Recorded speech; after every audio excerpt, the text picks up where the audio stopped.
এই চোখ দিয়ে গুনাহ কামাই করা যাবে, আবার এই চোখ দিয়ে সওয়াব কামাই করা যাবে। যদি কোনো সন্তান তার মা বাপের দিকে ভক্তির নজরে, মহব্বতের নজরে যদি তাকায়, নবীজি বলেছেন একটা কবুল নফল হজের সওয়াব আমলনামায় লেখা যাবে। সাহাবীরা প্রশ্ন করেছেন, যদি কেউ 100 বার তাকায় তো কি হবে? নবীজি বলেছেন, আল্লাহ রাব্বুল আলামিনের নিয়ামতের ভান্ডার অফুরন্ত নিয়ামতের, সেখানে কোনো অভাব নাই। যদি কোনো বান্দা যদি তার মা বাপের দিকে দৈনিক 100 বার তাকায় তো ওই বান্দার আমলনামায় 100 কবুল নফল হজের সওয়াব লেখা যাবে। তাহলে দেখা গেল চোখের চাহনি আপনার ইবাদত, আপনার ঘুম ইবাদত, আপনার চাকরি ইবাদত, আপনার ব্যবসা বাণিজ্য ইবাদত। তার মানে হলো আল্লাহর গোলামি, আল্লাহর হুকুম অনুযায়ী কাজ করার নামই হচ্ছে ইবাদত। ইয়াকা না'বুদু ওয়া ইয়াকা নাস্তাঈন। পড়েন সবাই, ইয়াকা না'বুদু ওয়া ইয়াকা নাস্তাঈন। আল্লাহ তাআলা একমাত্র তোমার গোলামি করি, তোমারই আনুগত্য করি, তুমি ছাড়া কারো গোলামি করি না, তুমি ছাড়া কারো গোলামি করি না। এখন দোকানদার নামাজের মধ্যে পড়লো ইয়াকা না'বুদু। ইয়াকা না'বুদু, না'বুদু শব্দটা হচ্ছে মুজারের সিগা। এটা এর মধ্যে দুইটা কাল পাওয়া যায়, বর্তমান আর ভবিষ্যৎ, দুটি কাল পাওয়া যায়। না'বুদু এই শব্দ দিয়ে বোঝানো হচ্ছে কি, আয় আল্লাহ পাক এই নামাজের ভিতরে যেমন তোমার হুকুম পালন করে নামাজ আদায় করছে, যেমন নামাজের ভিতরে কিছু খাওয়া যায় না, বাইরে খাওয়া জায়েজ ছিল, নামাজ পড়ছি বলে খানাটা আমার জন্য হারাম হয়ে গেছে। কথা বলা জায়েজ ছিল, নামাজের ভিতরে কথা বলা হারাম করে দিলাম। এদিক ওদিক তাকানো জায়েজ ছিল, নামাজের ভিতরে এদিক ওদিক তাকানো বন্ধ করে দিলাম। তার মানে আমার জন্য চিরস্থায়ী, সব সময়ের জন্য আমার জন্য হালাল করে দেওয়া জিনিসগুলি এই নামাজের ভিতরে অল্প সময়ের জন্য হারাম করে প্রমাণ করে দিলাম। মাবুদ গো, এই নামাজের পরে চিরস্থায়ী হারামগুলি এইভাবে আমার জন্য হারাম করে নেব। ইয়াকা না'বুদু, নামাজটা পড়ছি যেভাবে করে নামাজের বাইরের জীবন চালাবো সেইভাবে করে। সেজদা দিলেই তো সওয়াব হয়, সেজদা দিলে কি হয়? সওয়াব হয়। যদি কেউ 5-6টা সেজদা দিয়ে দেয় এক রাকাতের মধ্যে তো কি হবে? যদি কেউ নামাজ পড়লে তো সওয়াব হয়। ফজরের নামাজ যদি 4 রাকাত পড়ে তো কি হবে? মাগরিবের নামাজ যদি 2 রাকাত পড়ে অথবা 4 রাকাত পড়ে তো কি হবে? ইচ্ছে করে যদি এভাবে করে, ভুল করবে নয়, ইচ্ছে করে যদি করে, তাহলে আল্লাহর আইনের সঙ্গে বিরোধিতা করছে বলে সে বিদ্রোহী হিসাবে প্রমাণিত হবে। সুতরাং কথা হচ্ছে নামাজের ভিতরে আয় আল্লাহ পাক ইয়াকা না'বুদু, এই নামাজের ভিতরে তোমার হুকুম মেনে যেভাবে নামাজ আদায় করি, নামাজের বাইরের জীবনটাও তোমার হুকুম মেনে পালন করব। এটাই হচ্ছে ইবাদতের মূল থিম, মূল আইডিয়া, মূল ফিলসফি। নামাজ ইবাদত করতে হবে জীবনের সব ক্ষেত্রে। নামাজের ভিতরে বললাম ইয়াকা না'বুদু। দোকানদার, এই লোকটা কি? দোকানদার, ঘি বিক্রি করবে, ঘি আনছে দোকানে, তারপরে নামাজ পড়তে দাঁড়িয়েছে। দোকানের পেছনে ছোট্ট ঘর আছে, নামাজ পড়তে দাঁড়িয়েছে, শুরু করে দিল আল্লাহু আকবার, আলহামদুলিল্লাহি রাব্বিল আলামিন আর রহমানির রহিম মালিকি ইয়াউমিদ্দিন ইয়াকা না'বুদু ওয়া ইয়াকা। তাড়াতাড়ি পড়তে হবে যেহেতু খরিদ্দার আসতেছে। খরিদ্দার 2-4 জন ভিড় জমা এসে নামাজ ছেড়ে দিয়েছে। কর্মচারীকে ডাকছে, পেরেশন ভিতরে আসলো, আমি তো কেবল খাঁটি ঘি নিয়ে আসছি, ওর মধ্যে তো ভেজাল দিই নাই। তাড়াতাড়ি করে ওর মধ্যে যা দিয়ে ভেজাল দিতে হয় ভেজাল টাজাল দিয়ে ঠিক মতো দিয়া তারপরে বিক্রি করবি। 100 টাকা কিনছি, 250 টাকা করে বিক্রি করবি। আল্লাহু আকবার, রহমানির রহিম মালিকি ইয়াউমিদ্দিন ইয়াকা না'বুদু ওয়া ইয়াকা নাস্তাঈন। এটা নামাজ হইল কর? এই নামাজের আল্লাহর কোনো দরকার আছে? কোনো দরকার নাই। ইবাদত তো হবে নামাজ যার হুকুমে, ব্যবসা তার হুকুমে। নামাজে সেজদা দিব যার হুকুমে, রোজা রাখবো তার হুকুমে, নামাজ পড়বো যার হুকুমে, অর্থনীতি চালাবো তার হুকুমে, নামাজ পড়বো যার হুকুমে আমার দেশের কলকারখানা চলবে, নামাজ পড়বে যার হুকুমে পার্লামেন্ট চলবে তার হুকুমে, নামাজ পড়বো যার হুকুমে রাজনীতি চলবে তার হুকুমে। এর উল্টা পাল্টা যদি হয় মুসলমান মানতে পারে কখনই। সুতরাং মুসলমানকে আনুগত্যের মস্তককে অবনত করে দিতে হবে আল্লাহ পাকের সামনে। আল্লাহর সঙ্গে আর বান্দার সঙ্গে হক আছে, বান্দার উপরে আল্লাহর হক এবং আল্লাহর উপরে বান্দার হক কি, এ ব্যাপারে একটি হাদিস আপনাদেরকে শোনানো যায়। হাদিসটি হচ্ছে ওয়ান মুআজ বিন জাবাল রাদিয়াল্লাহু তাআলা আনহু قال كنت رديف النبي صلى الله عليه وسلم على حمار فقال لي يا معاذ أتدري ما حق الله على العباد وما حق العباد على الله হযরত মুআজ বিন জাবাল রাদিয়াল্লাহু তাআলা আনহু বলেন যে আমি রাসূল করিম সাল্লাল্লাহু আলাইহি ওয়াসাল্লামের পেছনে তার গাধায় সওয়ার ছিলাম। তিনি আমাকে জিজ্ঞেস করলেন, মুআজ তুমি কি জানো বান্দার উপরে আল্লাহর হক কি এবং আল্লাহর উপরে বান্দার হক কি? তিনি বললেন, আল্লাহু ওয়া রাসূলুহু আ'লামু, আল্লাহ এবং তার রাসূল খুব ভালো করে জানেন। রাসূল করিম সাল্লাল্লাহু আলাইহি ওয়াসাল্লাম জবাব দিলেন, ক্বালা হাক্কুল্লাহি আলাল ইবাদ আন ইয়াবুদুহু ওয়া লা ইউশরিকু বিহি শাইয়্যা ওয়া হাক্কুল ইবাদি আলাল্লাহ আন লা ইউআযযিবু মান লা ইউশরিক বিহি শাইয়্যা। আল্লাহর নবী বলেন, বান্দার উপরে আল্লাহর উপরে বান্দার হক হতেছে, আল্লাহর উপরে বান্দার হক হতেছে বান্দা আল্লাহ পাকের ইবাদত করবে, আল্লাহর গোলামি করবে, আল্লাহর আনুগত্য করবে, দাসত্ব করবে। সেই আনুগত্য ইবাদত আর গোলামির ভিতরে কাউকে শরীক স্থাপন করবে না। বান্দার উপরে আল্লাহর হক হতেছে যেই বান্দা আল্লাহ পাকের ইবাদত করবে, গোলামি করবে, আর কোনো শিরক করবে না, কিয়ামতের দিন ওই বান্দা সম্পর্কে আল্লাহর হক হবে বান্দাকে জাহান্নামের আগুন আল্লাহ পাক হারাম করে দিয়ে তার জান্নাত দিয়ে দিবেন। এটাই হলো বান্দার উপর আল্লাহ পাকের হক। সুতরাং ইবাদত হবে সলিড কার জন্য? আল্লাহ পাকের জন্য। জোরে বলেন কার জন্য? একমাত্র কেবলমাত্র শুধুমাত্র আল্লাহ পাকের জন্য গোলামি হবে। সেই গোলামির কথাটাই আমরা কোরআনে কারীমের মধ্যে সূরা ফাতিহায় প্রত্যেক দিন প্রতি রাকাতে আমরা পড়ি, ইয়্যাকা না'বুদু ওয়া ইয়্যাকা নাস্তাঈন। আয় আল্লাহ তাআলা, কেবলমাত্র তোমারই ইবাদত করি, কেবলমাত্র তোমারই দাসত্ব করি, আর কারো আনুগত্য দাসত্ব করি না। এই গোলামি, এই দাসত্ব আল্লাহ পাক আমাদেরকে করার তৌফিক দান করুন। আমরা বলি আমিন। اليوم لا ينفع مال ولا بنون। কিয়ামতের দিন ধন সন্তান সন্ততি আর সম্পদ কোনো কাজে লাগবে না।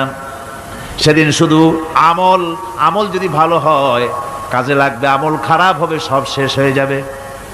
আল্লাহ রাব্বুল আলামিন নবীজিকে ডেকে বলেছেন, নবী আপনি বলেন, কুল মা কুনতু বিদআম মিনার রাসূল, আপনি বলুন আমি কোন নতুন রাসূল নই, আমার আগে অনেক নবী রাসূল পৃথিবীতে এসেছেন, তারা বিদায় হয়ে গেছেন। আমি জানি না কিয়ামতের দিন আল্লাহ রাব্বুল আলামিন আমার সাথে কি ব্যবহার করবেন, আর আমি এও জানি না যে কিয়ামতের দিন আল্লাহ পাক তোমাদের সাথে কি ব্যবহার করবেন। এই আয়াত নাজিল হওয়ার পর আল্লাহর হাবিব তার মেয়েকে ডাকলেন, জামাইকে ডাকলেন, নাতিদেরকে ডাকলেন, আহলে বাইতদেরকে ডাকলেন, আর বললেন, ও আমার মেয়ে কলিজার টুকরা ফাতেমা গো শোনো, কেবলমাত্র আয়াত নাজিল হয়ে গেল, আল্লাহ পাক আমাকে শোনায়ছেন কিয়ামতের দিন আমি জানি না আমার সঙ্গে কি ব্যবহার করা হবে, আর এও জানি না যে তোমাদের সাথে কি ব্যবহার করা হবে। ও আমার কলিজার টুকরা মেয়ে ফাতেমা, কিয়ামতের দিন মুহাম্মদ সাল্লাল্লাহু আলাইহি সাল্লামের মেয়ে এই হিসাবে তোমার নাজাতের ফয়সালা হবে না। ও আমার কলিজার টুকরা নাতি হাসান আর হোসেন, কিয়ামতের দিন মুহাম্মদ সাল্লাল্লাহু আলাইহি সাল্লামের নাতি হিসাবে ফয়সালা হবে না। ও আমার জামাই হযরতে আলী, কিয়ামতের দিন আমার জামাই হিসাবে নাজাতের ফয়সালা হবে না। আমল যদি ভালো হয় ফয়সালা ভালো হবে, জান্নাতে চলে যাবে। আমল যদি খারাপ হয় কার নাতি কার জামাই দেখা হবে না। সুবহানাল্লাহ। কঠিন কিয়ামতের মাঠ। এই পরকালের বিশ্বাস যদি কলজার মধ্যে ঢোকে মানুষ ভালো হয়ে যাবে। কোন সুবহানাল্লাহ। আপনাদের দৃষ্টিতে পারবে। কথার জবাব যে দিলেন না, পুলিশে কি মানুষের চরিত্র ভালো বানাইতে পারবে? পুলিশের চরিত্র ভালো বানাবে কেডা? সেটাই তো কথা।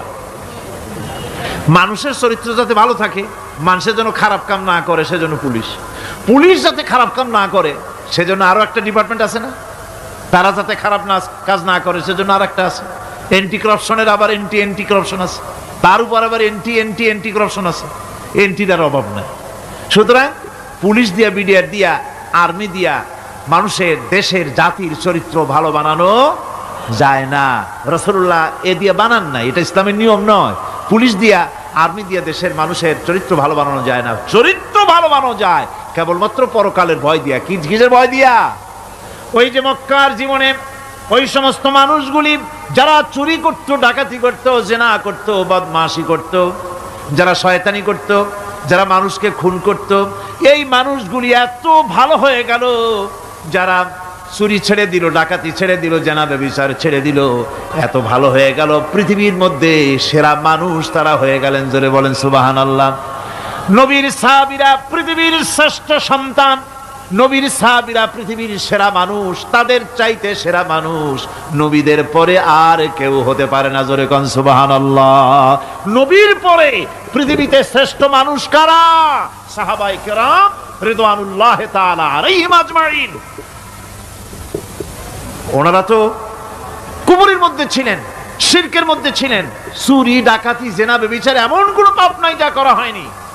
তারপরে যখন আল্লাহর নবীর কাছ থেকে তাওহীদ, রিসালাত ও আখিরাতের দাওয়াত পেলেন, কি সোনার মানুষ এক একজন হয়ে গেলেন। সুবহানাল্লাহ। যারা ছিলেন নারীর সতীত্বের জম, তারা হয়ে গেলেন নারীর সতীত্বের পাহারাদার। যারা মানুষের মাল চুরি করত, ডাকাতি করত, তারা রাতভর মানুষের মালের পাহারা দিল, মানুষের রক্তের পাহারা দিল। সুবহানাল্লাহ বিহামদি। রক্ত সম্পদের পাহারা দিল।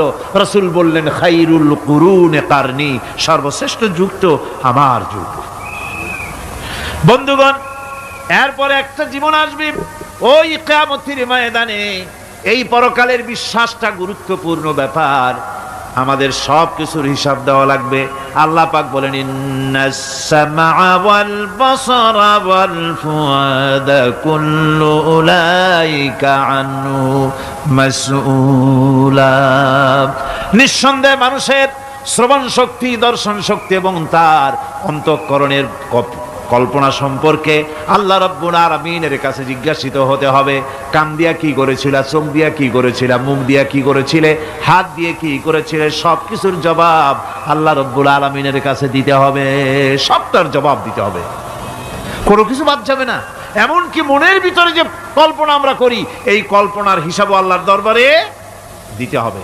কোরআনে কারীম বলছেন, ওয়া ইন তুবদু মা ফি আনফুসিকুম আও তুখফুহু ইউহাসিবকুম বিহিল্লাহ।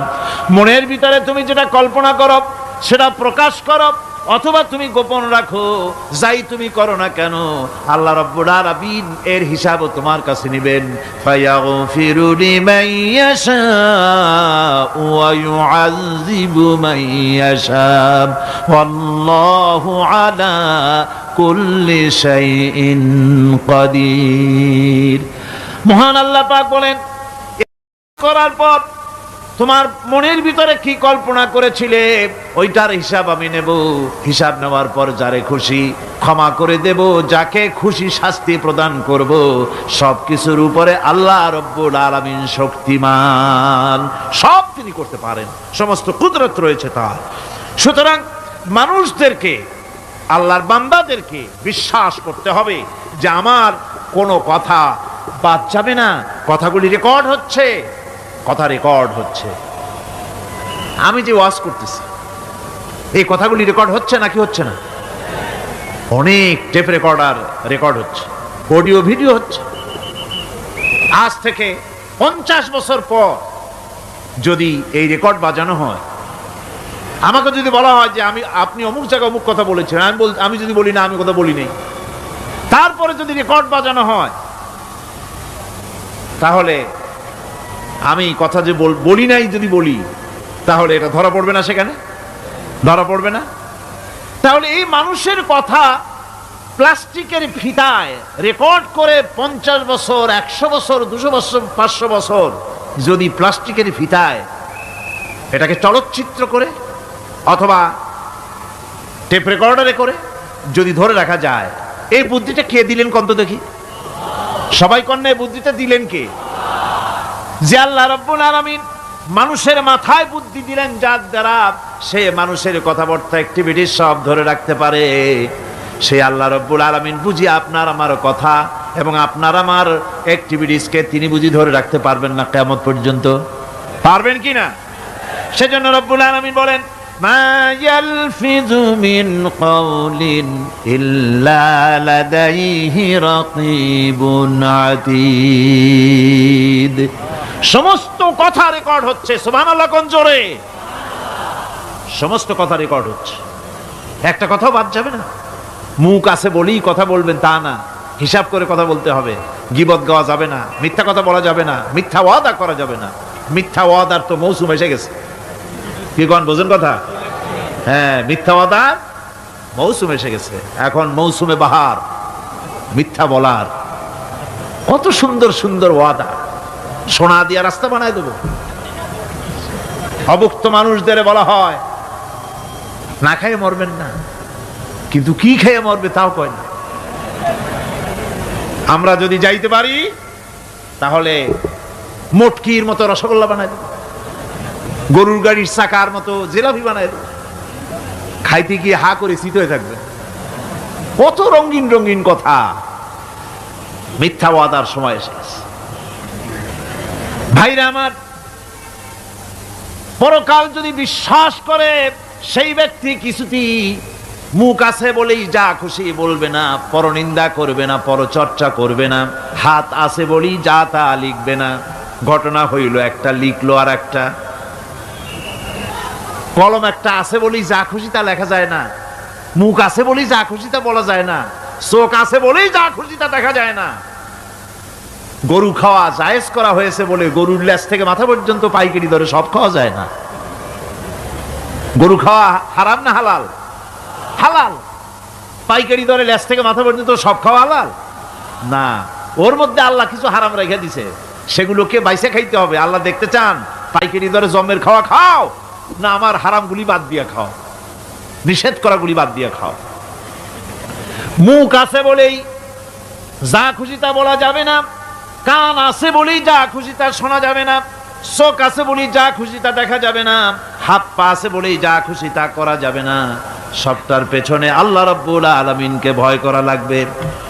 মহান আল্লাহ রাব্বুল আলামিন বলে, বান্দারে তোমার সমস্ত কার্যাবলী, এমনকি তোমার চাহনিটা পর্যন্ত কার দিকে কি নিয়তে তাকায়ছো কেউ জানে না, আমি আল্লাহ রাব্বুল আলামিন জানি। وَيَعْلَمُ خَائِنَةَ الْأَعْيُنِ وَمَا تُخْفِي الصُّدُورُ। তোমার অন্তঃকরণ কি জিনিস গোপন করে, আর তোমার চক্ষু কি লুকোচুরি খেলে, আমি টের পাই। সুবহানাল্লাহ বিহামদি। চশমার ফাঁক দিয়া কি দেখো, কারে দেখো, কি নজরে দেখো, সানগ্লাস পরিয়া কেউ ঠিক পায় না, আমি ঠিক পাই। সুবহানাল্লাহ, জোরে কোন সুবহানাল্লাহ।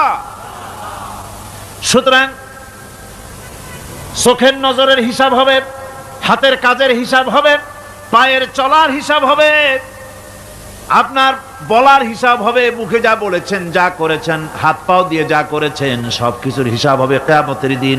আল্লাহর দরবারে সবকিছু উপস্থিত হবে, কোনো জিনিস বাদ পড়বে না।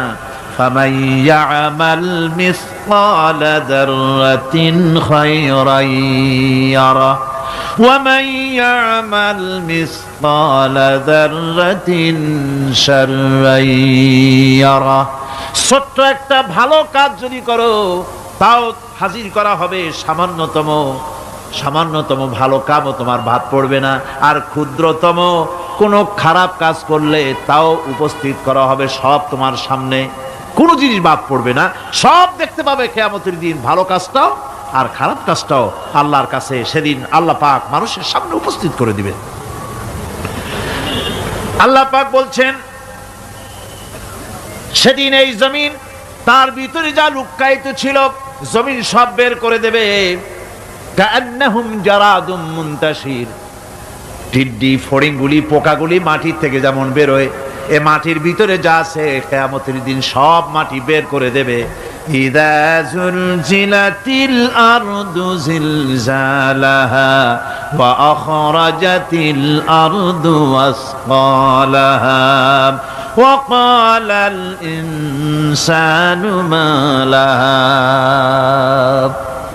এ জমিনকে ঝাঁকি মারা হবে প্রবল এক ঝাঁকুনি, প্রবল এক ঝাঁকুনিতে এ পৃথিবীর মধ্যে যা কিছু আছে সব বেরিয়ে যাবে। সুবহানাল্লাহ কইতে ইচ্ছা করে না মিয়ারা? এক ঝাঁকুনিতে পৃথিবী সব বের করে দেবে। মানুষ হয়রান হয়ে বলবে কি হয়েছে, এ মাটির হলোটা কি? আমার বন্ধুগণ, মানুষ হয়রান হয়ে গিয়ে বলবে মাটির কি হলো? আল্লাহ রাব্বুল আলামিন বলেন ইয়াউমাইযিন তুহাদ্দিসু আখবারাহা বিআন্না রাব্বাকা আওহালাহা। জমিনের উপরে যা ঘটেছে জমিন তা সব বের করে দেবে, সব প্রকাশ করে দেবে। আর এটা এই জন্য হবে যেহেতু তার রবের হুকুম হয়েছে, তার রব হুকুম করেছে বের করে দে। জমিনের ভিতরে আছে যা সব বেরিয়ে যাবে, আকাশ ভেঙে পড়বে, পাহাড় উড়ে যাবে, জমিনের ভিতরে যা আছে সব উপরে চলে আসবে, পৃথিবীতে সব শেষ, কিচ্ছু নাই, আকাশ নাই, পাহাড় নাই, সমুদ্র নাই, সব একাকার, চন্দ্র নাই, সূর্য নাই, তারকা নাই, গ্যালাক্সি নাই, মহাশূন্য নাই, সব শেষ। আল্লাহ রাব্বুল আলামিন সমস্ত ফেরেশতাদেরকে শেষ করে দিবেন, সকলের মওত হয়ে যাবে, কেউ আর থাকবে না। এমনকি হযরতে আজরাইল মালাকুল মউত তিনিও থাকবেন না, সব আল্লাহ রাব্বুল আলামিন মৃত্যু করে দিবেন। এরপরে আল্লাহ রাব্বুল আলামিন একা তিনি বলবেন ইয়া দুনিয়া, ইয়া দুনিয়া আইনা আনহারুকি, এ পৃথিবী তোর সেই সমুদ্রগুলি কোথায়, নদীগুলি কোথায়? ইয়া দুনিয়া আইনা আশজারুকি, হে দুনিয়া তোমার গাছগুলি কোথায়? এত বন বনানি, এত গাছ ছিল। ইয়া দুনিয়া আইনা জিবালুকি, হে পৃথিবী তোর জমিনে যত পাহাড় ছিল পাহাড়গুলি কই?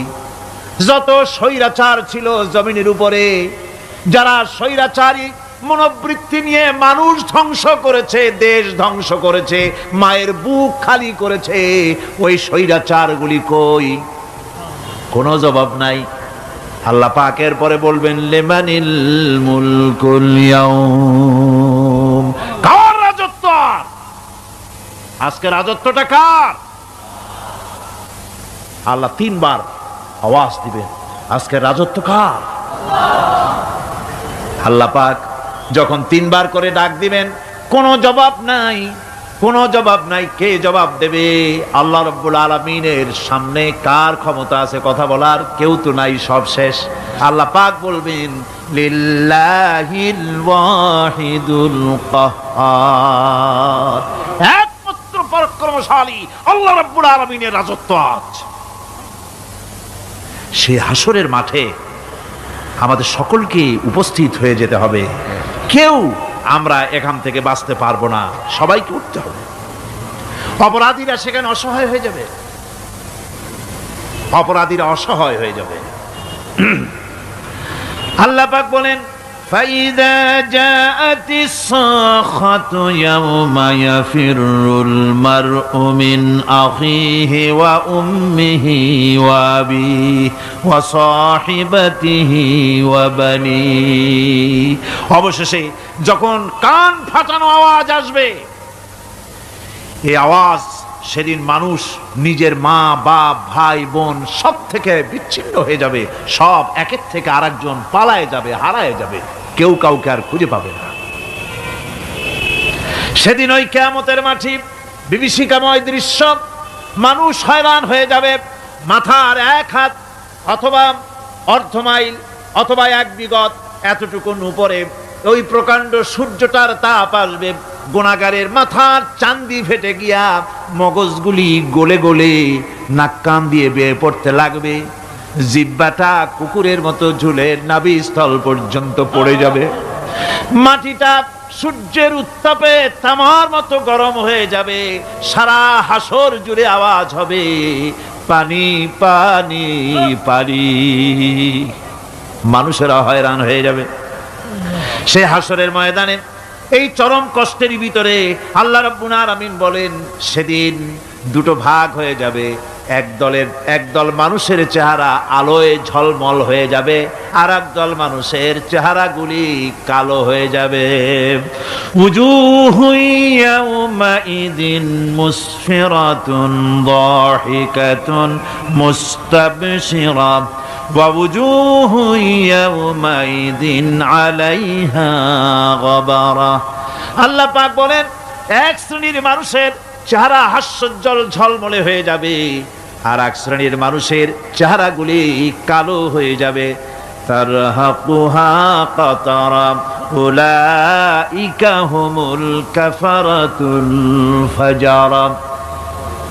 হাস্যোজ্জ্বল, স্বচ্ছন্দপূর্ণ, সুন্দর, উজ্জ্বল ঝলমলে চেহারা হবে ঈমান আনার কারণে, পরকালকে বিশ্বাস করার কারণে, আল্লাহ এবং রসুলের কথা অনুযায়ী জীবনযাপনের কারণে চেহারাটা উজ্জ্বল হয়ে যাবে। আর আল্লাহর নাফরমানি, রসুলের নাফরমানি, পরকালকে অস্বীকার করার কারণে কাফেরগুলির চেহারা, মুনাফিকগুলির চেহারা কালো হয়ে যাবে। তাদেরকে আলাদা করে দেওয়া হবে। আমতাজুল ইয়াওমা আইয়ুহাল মুজরিমুন, মুজরিমদেরকে আলাদা করে দেওয়া হবে, দুইটা ভাগ হয়ে যাবে। এই চরম অবস্থা সৃষ্টি হবে কিয়ামতের ময়দানে। সেদিন রাসূল করিম সাল্লাল্লাহু আলাইহি ওয়াসাল্লাম উম্মতের জন্য সুপারিশ করবেন। সেই সুপারিশ যেন আমাদের করতে পারেন, সেজন্য আমাদেরকে তৈরি করতে হবে, সে ধরনের যোগ্য আমাদেরকে বানাতে হবে। বন্ধুগণ, এই পরকালীন জীবন, এর সম্ভাবনা, এটা যে হবে এবং সেই পরকালে আমাদের সকলকে যে উঠতে হবে, কিয়ামতে আল্লাহর কাছে জীবনের সব কিছুর জবাবদিহি করতে হবে, এই ভীতি সৃষ্টি করতে চায় আল্লাহ পাক মানুষের ভেতরে। আল্লাহ পাকের চাইতে মানুষের কল্যাণকামী আর কেউ আছে? চিল্লায় কোন আল্লাহর চাইতে, বিশ্ববাসীর সৃষ্টি জগতের কল্যাণকামী আল্লাহর চাইতে, রাসূলের চাইতে বেশি কেউ কি আছে? সে আল্লাহ পাক সব বলে দিলেন, ওপেন সিক্রেট করে দিলেন, সব গোপন ফাঁস করে দিলেন। কেমনে বিচার হবে, কেমনে কিয়ামত অনুষ্ঠিত হবে, কেমনে কি হবে, সব খুলে খুলে আল্লাহ পাক বলে দিলেন আমাদেরকে ভালো হওয়ার জন্য। কোরআনে কারীম বলছে, লাইসাল বিররা আন তুওয়াল্লু ওয়ুজুহাকুম কিবালাল মাশরিকি ওয়াল মাগরিব। পূর্ব পশ্চিমে মাথা ঘুরানো, সার নত করা, মাথা ঘুরানো, মুখ ঘুরানো, এটাই কিন্তু সৎ কাজ এবং পুণ্যবান হওয়ার, সৎ কাজ করার, নেককার হওয়ার জন্য যথেষ্ট নয়, বরং ওয়ালাকিন্নাল বিররা মান আমানা বিল্লাহি ওয়াল ইয়াউমিল আখির। প্রকৃতপক্ষে সৎকারী মুমিন, ভালো কাজ করা, প্রকৃত মুমিন, সত্যিকারের ভালো মানুষ, সত্যিকারের ইমানদার হওয়ার জন্য 10টি কাজ লাগবে। কয়টি কাজ? 10টি কাজ লাগবে। সেই 10টি কাজের একটি কাজ গত বছর আপনাদের খেদমতে আরজ করা হয়েছে, 2টি বলা হয়েছে, বাকি আজকে বললাম আর একটা, হয়ে গেল 3টা। বাকি আছে কয়টা? 7টা বাকি আছে, আরো 7টা। পরকাল ভিত্তিক জীবনযাপন যদি করতে পারি, তাহলে আমরা হব দুনিয়ার শ্রেষ্ঠ মানুষ। কোন আলহামদুলিল্লাহ। وسخر لكم ما في السماوات وما في الأرض। এই পৃথিবীতে যা কিছু তোমরা দেখতে পাও, এ সব কিছুকে তোমার অনুগত করে দেওয়া হয়েছে, যাতে করে তোমার সাহায্য করতে পারে, তোমার সহযোগিতা করতে পারে। এজন্য আমি সব কিছুকে সৃষ্টি করেছি। সাখারা শব্দের অর্থ হচ্ছে যে আমি সবগুলিকে তোমাদের অনুগত করে দিয়েছি, যাতে করে তোমাদের অনুগত থাকে, অর্থাৎ তোমরা তাদের এই সমস্ত জিনিস দিয়ে তোমরা কাজ নিতে পারো। পানির উপর দিয়ে তোমরা যেন নৌকা চালাতে পারো, স্টিমার চালাতে পারো, পানি অনুগত করা হয়েছে, বাতাসকে অনুগত করা হয়েছে। পৃথিবীর সব কিছুকেই আমি অনুগত করে দিয়েছি তোমাদের, যাতে করে তার দ্বারা তোমরা কাজ নিতে পারো।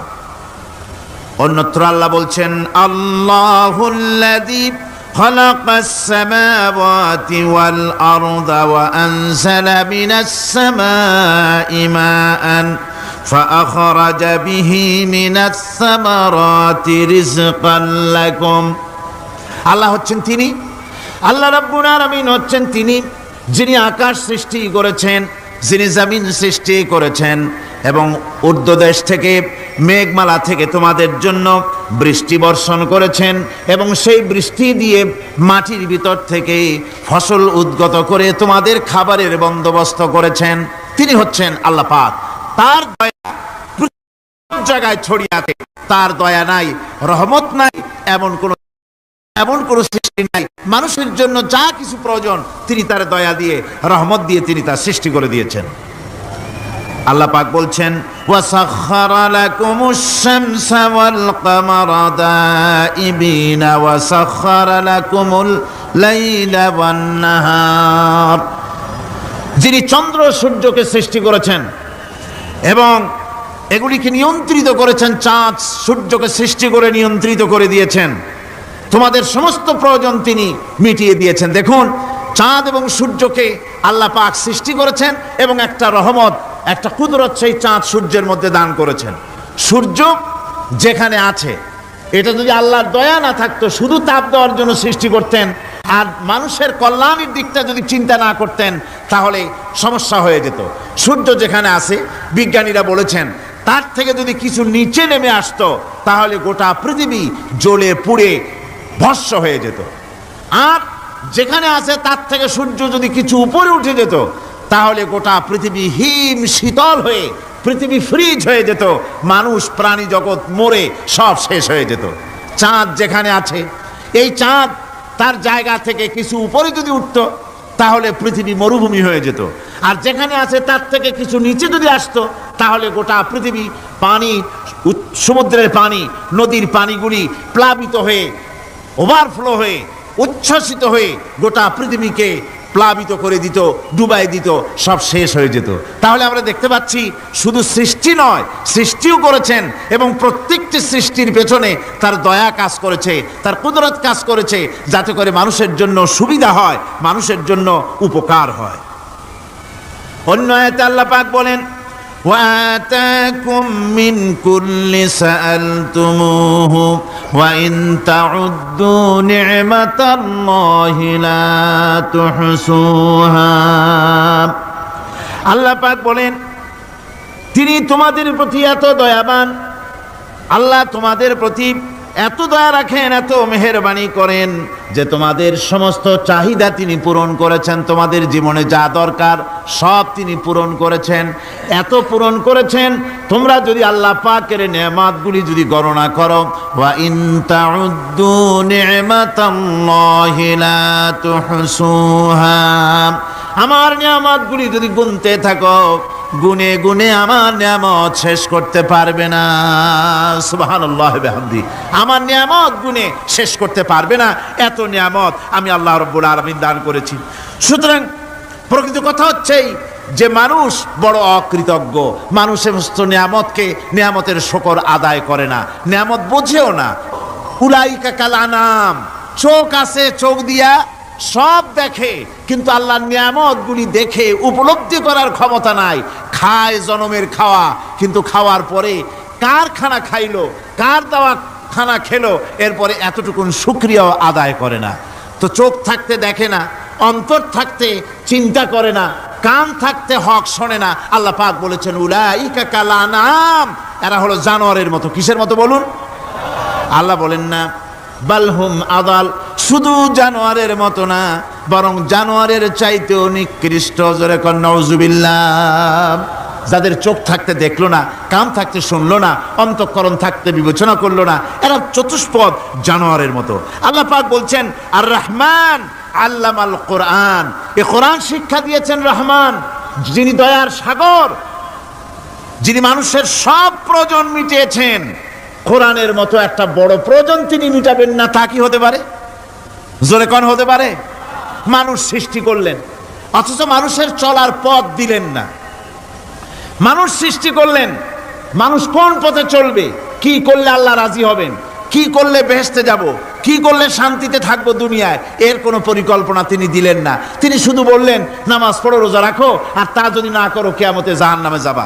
আল্লাহ কি এইভাবে জালিম? আল্লাহ এরকম জালিম? ওয়ামাল্লাহু বিযাল্লামিল লিল আবিদ। আল্লাহ পাক বলেছেন আমি আমার বান্দার জন্য জালিম নই, আমি বান্দার উপর জুলম করি না। আল্লাহ পাক রহমান, তিনি আমাদের পথ দেখিয়েছেন। তিনি কি সুন্দর, কত রহমত তার, কত দয়া। রহমান নাম দিয়ে সূরাটি শুরু করেছেন। এ কোরআন শিক্ষা দিয়েছেন তিনি, যিনি দয়াবান। আল্লাহ রাব্বুল আলামিন বলেন, আল্লাযী জাআলা লাকুমুল আরদা মাহাদান ওয়া জাআলা লাকুম ফীহা সুবুলান লাআল্লাকুম তাহতাদুন। তিনি আল্লাহ যিনি তোমাদের জন্য এই পৃথিবীটাকে সমতল করেছেন, এই পৃথিবীটাকে সুন্দর করেছেন, সমতল করে দিয়েছেন। আর তোমাদের চলার জন্য তিনি রাস্তা তৈরি করেছেন, সমতল জমিনের উপরে করে দিয়েছেন, পৃথিবীটাকে সমতল করেছেন, মাটিটাকে সুন্দর করেছেন, রহমত করেছেন। তিনি পৃথিবীর মানুষকে বসবাসের জন্য একটা পৃথিবী বানালেন, কিন্তু সেই পৃথিবীতে সেই মাটিটা এমন হলো যেখানে এত শক্ত যা বিল্ডিং করা যায় না, যেখানে মাটি খোসা যায় না, জমিন চাষ করা যায় না। জমিন কি এরকম শক্ত? জোরে বলেন, এরকম শক্ত? এরকম শক্ত না।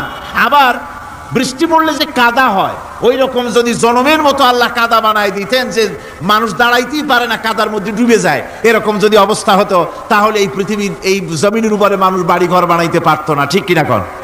আল্লাহ পাক বলছেন, আমি একটা ভারসাম্যের মাধ্যমে এই পৃথিবীকে, এই জমিনকে সৃষ্টি করছি, এবং এই জমিন যেন তোমাকে নিয়ে নড়াচড়া করতে না পারে সেজন্য আমি পাহাড় দিয়েছি। পাহাড়গুলিকে কিলকের মতো, পেরেকের মতো খিল মেরে দিয়ে পৃথিবীটার ভারসাম্য রক্ষা করেছি, যাতে করে তোমাকে নিয়ে টালমাটাল হতে না পারে। এই সুন্দর করে পৃথিবীটা বানালাম। তারপরে وَلَقَدْ مَكَّنَّاكُمْ فِي الْأَرْضِ وَجَعَلْنَا لَكُمْ فِيهَا مَعَائِشَ قَلِيلًا مَا تَشْكُرُونَ।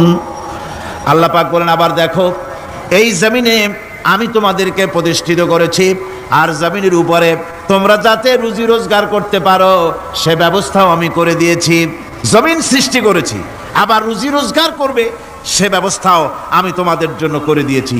এই পৃথিবী তুমি চাষাবাদ করবে, তাতে ফসল হবে সে ব্যবস্থা করে দিয়েছি, বাড়িঘর বানাবে সে ব্যবস্থা করে দিয়েছি।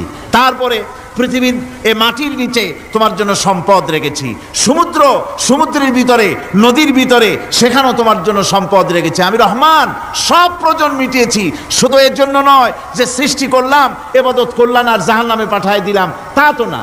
তোমাকে আমি সৃষ্টি করেছি, তোমার প্রয়োজন, যত প্রয়োজন তোমার ছিল জীবনে, সমস্ত প্রয়োজনগুলি আমি মিটিয়েছি।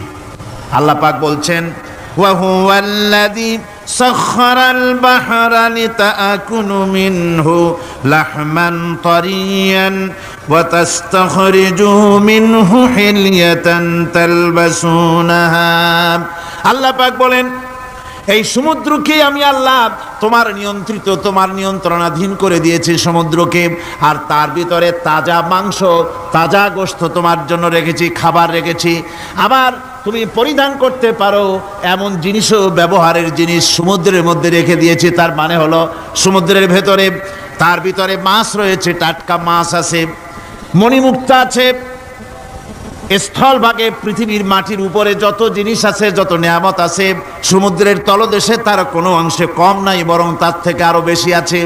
মাটির উপরে যত নিয়ামত আছে, সম্পদ আছে, মাটির তলায় তার থেকে কোনো অংশে কম নাই, অনেক নিয়ামত মাটির তলায় আছে। খনিজ দ্রব্যগুলি মাটির তলায় থাকে।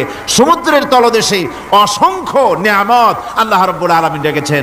বলছেন, আমি হচ্ছে রহমান, আমার দয়ায় ভরা, আমি তোমার সমস্ত প্রয়োজন আমি আমার দয়া দিয়ে আমি মিটিয়েছি। আমার ভাইরা, আল্লাহ সুবহানাহু ওয়া তাআলা তিনি হচ্ছেন রহমান, তিনি হচ্ছেন রহমান। জোরে বলেন, তিনি কি? দয়ার সাগর, যিনি মানুষের সমস্ত প্রয়োজন মিটিয়েছেন, তিনি কোরআন অবতীর্ণ করেছেন। আমি আল্লাহর দয়ার কথা, রহমান শব্দের ব্যাখ্যা আপনাদের সামনে করে সামনে এগোচ্ছি। আল্লাহ পাক বলছেন যে আমি এই পৃথিবী সৃষ্টি করলাম, মাটিতে তোমাদের জন্য চতুষ্পদ জন্তু সৃষ্টি করেছি, বাতাসের উপরে পাখিরা সাঁতার কাটছে, আর পানির ভিতরে মৎস্যরাজি রয়েছে। এ সমস্ত প্রাণীগুলির আত্মরক্ষার জ্ঞান আমি দান করেছি, তারা তোমাদের জন্য উপকার করে।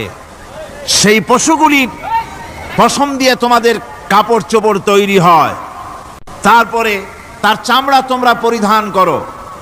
এই পশুগুলিও তোমাদের জন্য আমি এক নিয়ামত হিসেবে দিয়েছি। وَالْأَنْعَامَ خَلَقَهَا لَكُمْ فِيهَا دِفْءٌ وَمَنَافِعُ وَمِنْهَا تَأْكُلُونَ। আল্লাহ সুবহানাহু ওয়া তাআলা বলেন, আমি মানুষের জন্য পশু তৈরি করেছি, চতুষ্পদ জন্তু সৃষ্টি করেছি, যার পশম দিয়ে তোমাদের জন্য শীতের পোশাক তৈরি হয়। আপনারা যে এই যে চাদর গায়ে দেন, কম্বল গায়ে দেন, এগুলো কার পশম? পশুর পশম। পশুগুলির, জন্তুগুলির পশম দিয়ে আপনাদের জামা কাপড়গুলি তৈরি হয়। তারপরে এই পশু আপনাদের জন্য বাড়িতে পাহারা লাগায়। আল্লাহ পাক বলছেন, এছাড়া এই পশুগুলি আমি এমন নিয়ামত দান করেছি, সমুদ্রের ভিতরে, জমিনের উপরে, মাটির তলায়, আবার আকাশের উপরে, জমিনের উপরে বিচরণশীল জীবগুলিও তোমার জন্য তৈরি করেছি। وَتَحْمِلُ أَثْقَالَكُمْ إِلَى بَلَدٍ لَمْ تَكُونُوا بَالِغِيهِ إِلَّا بِشَقِّ الْأَنفُسِ। আল্লাহ পাক বলেন, এই পশুগুলি তোমাদের আরো অনেক উপকারে আছে। তোমাদের বোঝাগুলি, বড় বড় বোঝাগুলি তারা এক শহর থেকে আর এক শহরে, দূর থেকে দূরান্তরে পিঠে করে তারা বহন করে নিয়ে যায়, যা তোমরা বহন করতে পারতে না। তোমাদের জন্য দারুণ কষ্ট হতো, মুসিবত হতো। এই ধরনের বোঝাগুলি, পশুগুলি তোমাদের জন্য বহন করে নিয়ে যায়। গাধা, ঘোড়া, হাতি আপনাদের বোঝাগুলিকে, বিরাট বিরাট বোঝা যা টানতে ট্রাক লাগে, মানুষের জন্য কষ্ট হয়, এই বোঝাগুলিও এই পশুর দ্বারা আল্লাহ পাক বহন করায় থাকেন। আল্লাহ পাক বলছেন, ইন্না রাব্বাকুম লারাউফুর রহিম। নিশ্চয়ই তোমাদের রব, তিনি তোমাদের প্রতি অত্যন্ত দয়াশীল, তার দয়া পৃথিবীর চতুর্দিকে ছড়িয়ে আছে। তিনি আমাদেরকে এ কোরআন নাজিল করেছেন, এ কোরআন আমাদেরকে শিক্ষা দিয়েছেন এমন এক রহমান, যার দয়া পৃথিবীর চতুর্দিকে সর্বত্র ছড়িয়ে আছে। আল্লাহর দয়া চতুর্দিকে কি ছড়িয়ে আছে কোন? আল্লাহর দয়া, আল্লাহর মোহব্বত, আল্লাহর করুণা সর্বত্র ছড়িয়ে আছে। আল্লাহ পাক বলছেন, পশু সৃষ্টি করলাম, পশুগুলি তোমাকে পাহারা দিল, তার গোশত তোমরা খেলে, তাকে দিয়ে তোমরা মাল বহন করলে, তার পশম দিয়ে জামা কাপড় বানালে। আরো দেখো কি করলাম এই পশু দিয়ে, ওয়া ইন্না লাকুম ফিল আনআমি লাইবরা নুসকিকুম মিম্মা ফি বুতুনিহি মিন বাইনি ফারসিন ওয়া দামিন লাবানান খালিসান সাইগান লিশ-শারিবিন। আল্লাহ রাব্বুল আলামিন বলেন, চতুষ্পদ জীবের মধ্যে বুদ্ধিমান ব্যক্তিদের জন্য নিদর্শন রয়েছে। যারা বুদ্ধিমান তাদের জন্য নিদর্শন রয়েছে। দেখো, তোমার গাভীগুলি, এগুলি জমিনের ঘাস খেলো। এই ঘাস খাওয়ার পর তার শরীরের ভিতরে রক্ত তৈরি হলো, পেশাব হলো, ময়লা হলো। সেই পেশাব, ময়লা, রক্ত ইত্যাদির ভেতর থেকে আমি তোমাদের জন্য দুধ তৈরি করে দিলাম। যেখান থেকে পেশাব বের হলো, পায়খানা বের হলো, তার পাশের থেকে স্বচ্ছ, সুন্দর, সুমিষ্ট, সুস্বাদু দুধ আমি তোমাদের জন্য বের করে দিলাম। সুবহানাল্লাহ বিহামদিহি। দেখুন, এই দুধ আল্লাহ পাক তৈরি করলেন। কাগজ তৈরি হয় যে মিল, কলকারখানায়, পেপার মিল। আপনারা যদি কোনো পেপার মিলে যান তো যে দেখবেন, কাগজ তৈরি হয় গাছ দিয়ে। এই গাছগুলি মিলের মধ্যে, মেশিনের মধ্যে ঢুকানো হয়। মেশিনের ভিতরে গাছটা ঢুকে মেশিনের তাপে, বৈদ্যুতিক তাপে এই গাছগুলি গলে যায়, পানি হয়ে যায়। তারপরে ছাকনা থাকে, নেট থাকে, কয়েকটা নেট থাকে। সেই ছাকনাগুলির ভিতর থেকে ছেঁকে এরপরে সেই পানিটা চলে আসে প্লেটের উপরে, এসে আস্তে আস্তে শক্ত হতে হতে সেটা কাগজে পরিণত হয়ে যায়। পানিটা আস্তে আস্তে কাগজে পরিণত হয়ে যায়। তো এই কাগজ তৈরি করতে গিয়ে কাগজটা থেকে যে ছাকনাগুলি দেওয়া হলো, নেট দেওয়া হলো, যাতে করে কোনো আবর্জনা না যায়, সেজন্য এতগুলি নেট সিস্টেম আছে, এতগুলি ছাকনার সিস্টেম আছে। কিন্তু তারপরেও এত সাবধানতা সত্ত্বেও আমরা দেখি কাগজে লিখতে গেলে কাগজের মধ্যে নিপের সাথে অ্যাক্সিডেন্ট হয়ে যায়। এ ধরনের আবর্জনা কাগজের মধ্যে দুই একটা থেকে যায়। অনেক কাগজের মধ্যে এরকম পাওয়া যায়, যায় কিনা ভাই? এবার আপনি দেখেন, কাগজ তৈরি করার জন্য মিল কলকারখানার ভিতরে, পেপার মিলে এতগুলো নেটের ব্যবস্থা থাকে, ছাকনার ব্যবস্থা থাকে, তারপরেও আবর্জনা কিছু কাগজের মধ্যে চলে আসে, দুই একটা থেকে যায়। কিন্তু ঘাস খেলো, কুটা খেলো, খড় খেলো, ভুসি খেলো, তুষি খেলো, গাবিতে খেলো, খাওয়ার পরে আল্লাহ রাব্বুল আলামিন এ দিয়ে দুধ বানালেন, এ দিয়ে পায়খানা হলো, পেশাব হলো, রক্ত হলো। দুধ যখন দহন করলেন, দুধ দহন করার সময় একটা ঘাসের কণাও কি তার মধ্যে পেয়েছেন? পাওয়া গেছে? যায় নাই। অথচ দুধ থাকে যে বাটের মধ্যে, ওটা কি বলেন? ওলান বলে নাকি? যে ওলানের ভিতরে দুধ থাকে, ওইটা কাটে দেখেন, জবাহ করে, গরু জবাহ করে ওলানটা কাটে দেখেন, ওর ভিতরে কোনো নেট আছে, কোনো জাল আছে, কোনো ছাকনার ব্যবস্থা আছে? কিচ্ছু নাই। সুবহানাল্লাহ কইতে ইচ্ছে করে না ভাইরা? আল্লাহ রাব্বুল আলামিন বলেন, এইভাবে করে পশুর ভিতরে তোমার জন্য কত, এক পশুতে কত উপকার করলাম, গোশত খাওয়ালাম, চামড়া দিয়া জামা বানায় দিলাম। প্রচন্ড শীত পড়ে যেখানে, কানাডায়, ইউরোপে, আমেরিকায় প্রচন্ড শীত পড়ে কোন কোন এলাকায়। দক্ষিণ আমেরিকায়, কানাডার একটা এলাকা আছে যেখানে এবার আমি সফর করে এসেছি। 12 মাস বরফ পড়ে সেখানে, বরফ আর বরফ ছাড়া কিছু নাই, সমস্ত রাস্তাঘাট সব বরফ আর বরফ। সেখানে এই প্রচন্ড শীতের ভিতরে মানুষ কিভাবে থাকবে? সুতা দিয়া তৈরি করা কাপড়ে শীত কিছুতেই মানতে পারে না। আমি তো গেছি এমন এক জায়গায়, কানাডা এবং আমেরিকা যেখানে ছিলাম, সেখানে শীত ছিল -11 টেম্পারেচার, -11। এখন বোঝেন যে ঠান্ডাটা কি পরিমাণ। মুখের থেকে থুতু ফেললে আপনি চেহারা ফিরাতে পারবেন না, এর মধ্যে আপনার থুতু বরফ হয়ে যাচ্ছে। এই রকমের প্রচন্ড ঠান্ডায় সব রকমের কাপড় চোপড় যা ছিল এগুলো সব কিনে গায়ে দিয়ে আমি 1-3 হয়ে গেছি ফুলিয়া। তারপরেও আমার মনে হচ্ছে ঠান্ডা আমার হাত দিয়ে স্পর্শ করতেছে। তাহলে বরফের দেশ যেটা, এস্কিমোরা যেখানে বাস করে, সেই মানুষগুলির অবস্থা কি? ওই এস্কিমোরা যেখানে বাস করবে, 12 মাস যেখানে বরফ পড়বে, ওই জায়গার মানুষগুলো কি করে, কি গায়ে দিয়া বাঁচবে? এ পরিকল্পনা, এই চিন্তা দুনিয়ায় কেউ করে নাই, রহমান করেছেন। আল্লাহ রাব্বুল আলামিন পশু তৈরি করেছেন, পশুর গায়ে পশম দিয়েছেন, চামড়া দিয়েছেন। সেই জায়গার মানুষগুলি চামড়া দিয়া জামা তৈরি করে গায়ে লাগায়, শীত ঢোকে না। সুবহানাল্লাহ বিহামদি। চামড়া দিয়ে জামা তৈরি হচ্ছে, কাপড় চোপড় তৈরি হচ্ছে। আল্লাহ বলেন, এভাবে করে কত কিছু হলো।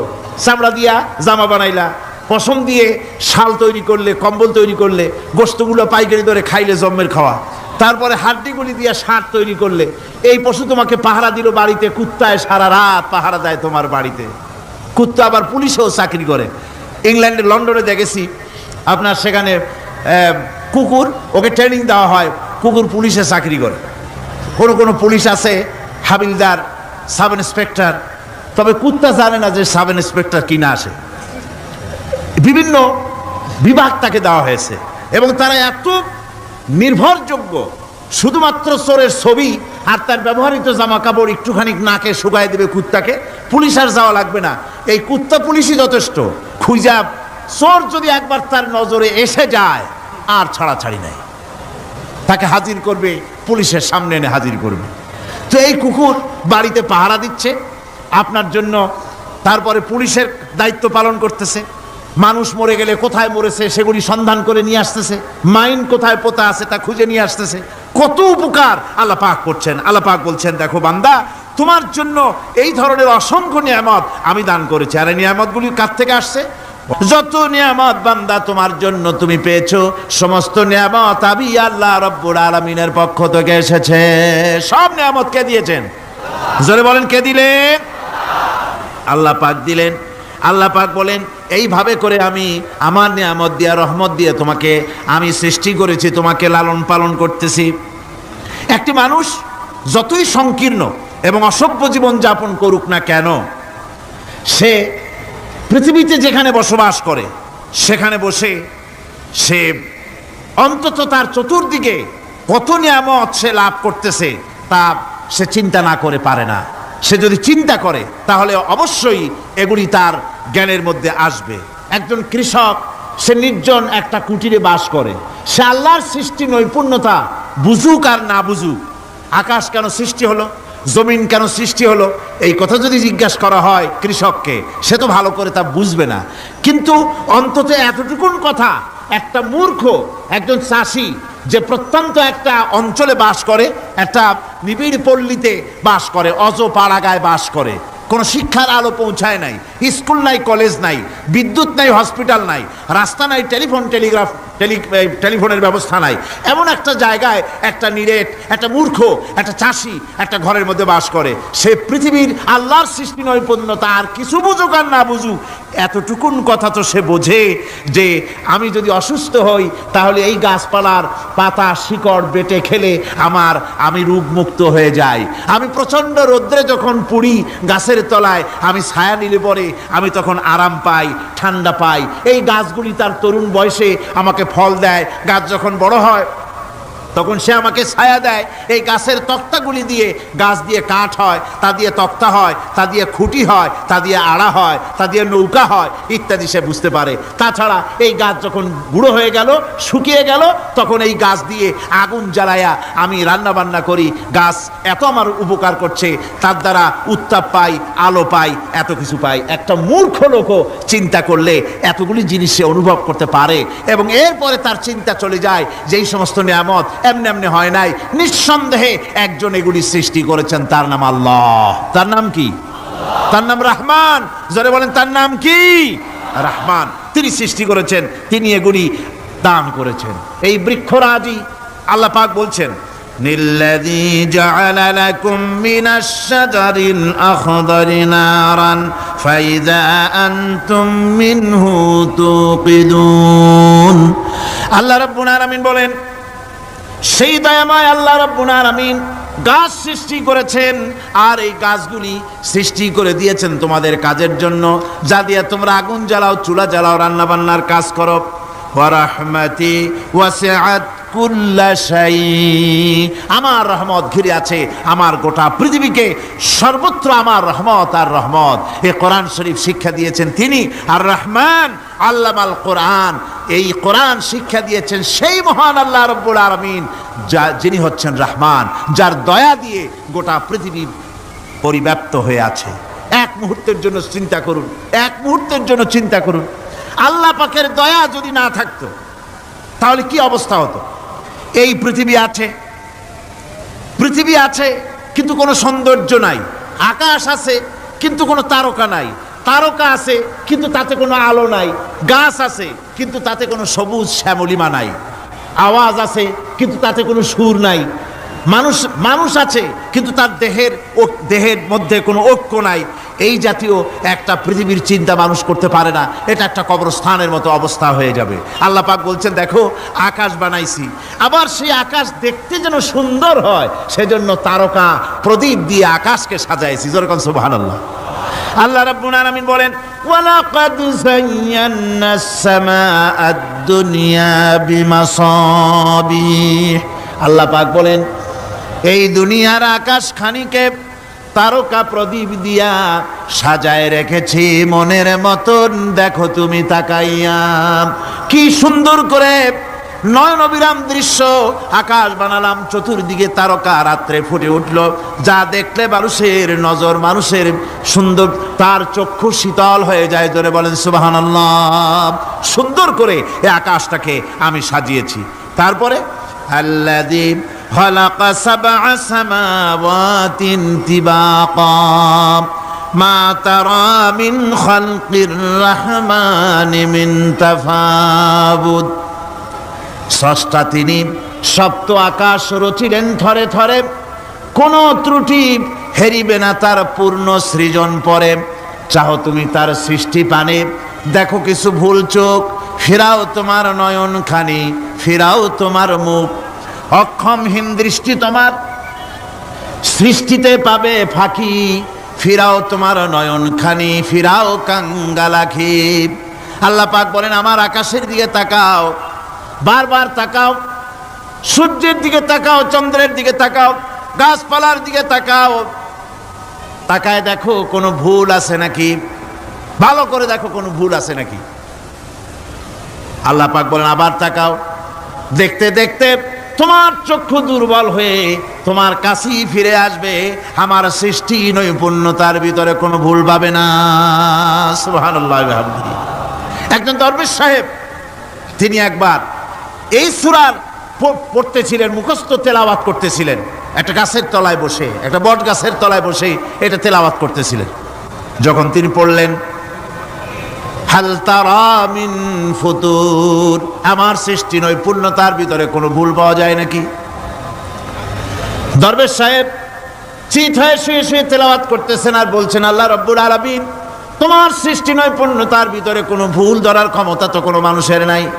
তবে একটা জিনিস আমার নজরে পড়ল, এই যে বিরাট বট গাছটা, পৃথিবীতে যত গাছ আছে যেমন গাছ তেমন ফল, তাল গাছটা যেমন ফলও তেমন, নারকেল গাছটা যেমন ফলটাও তেমন, কিন্তু এত বড় বিশাল বট গাছ ফল হতেছে ছোট্ট ছোট্ট ট্যাবলেটের মতো।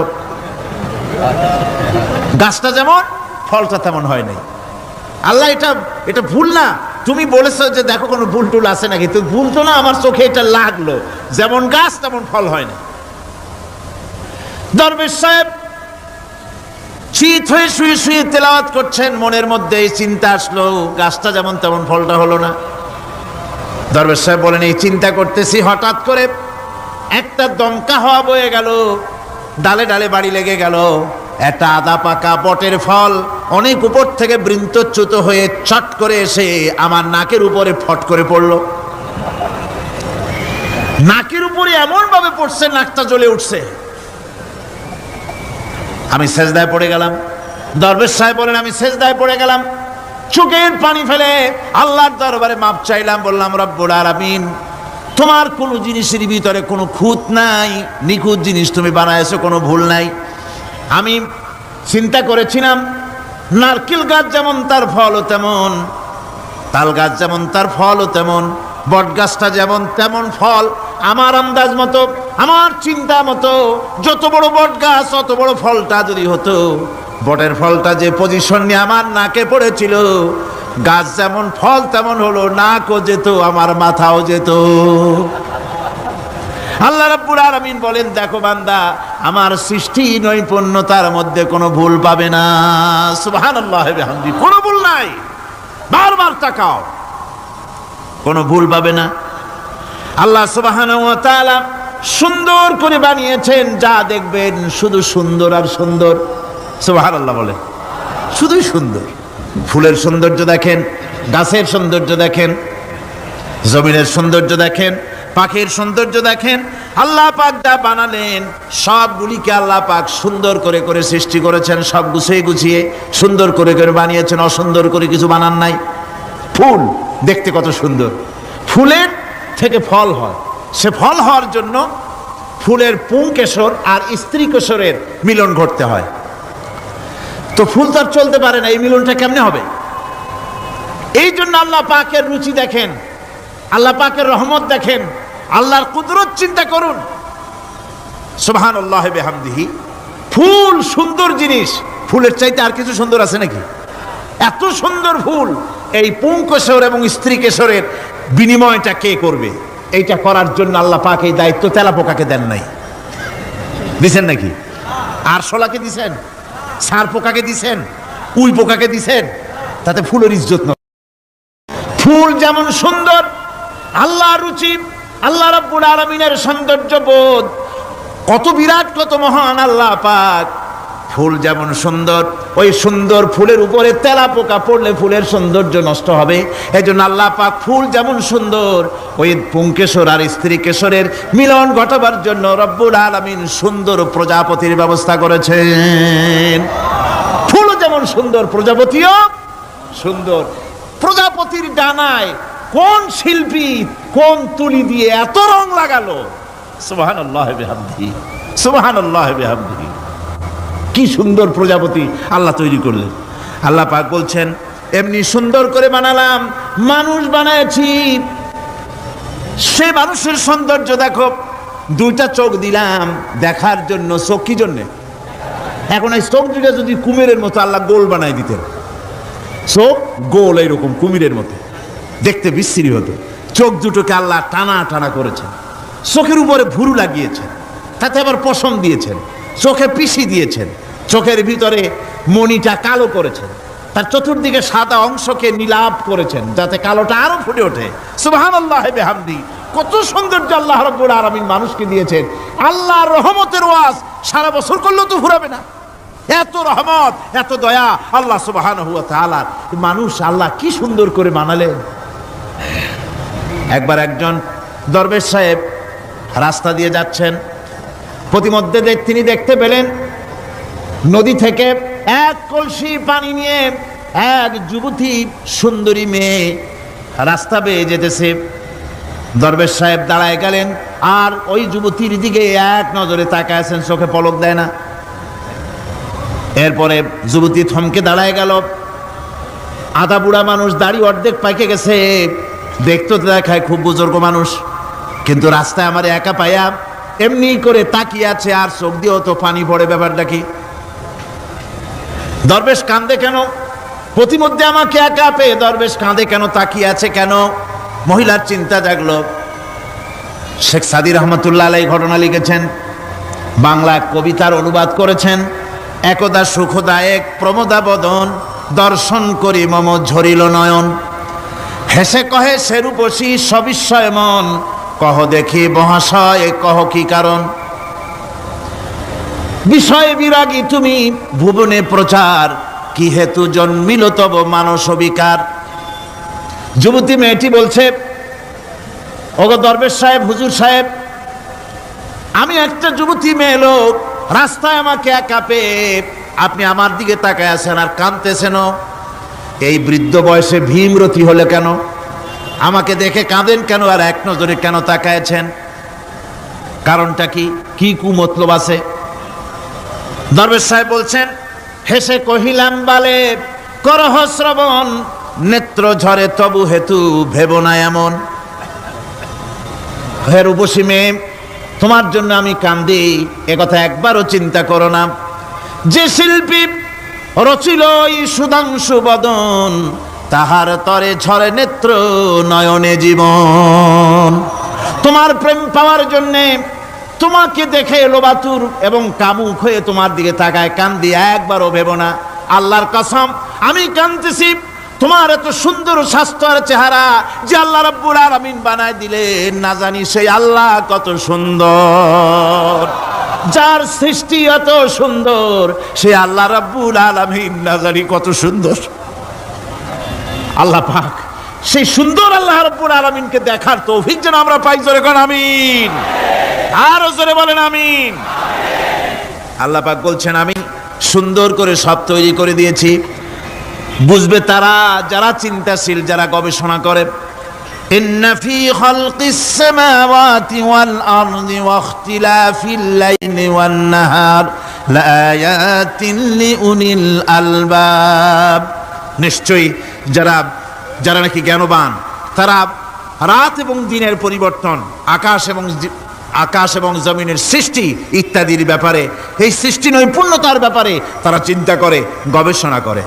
রাত এবং দিনের পার্থক্য মানুষের জীবনকে জীবন পদ্ধতিকে দুই ভাগে বিভক্ত করেছে, রাত এবং দিন।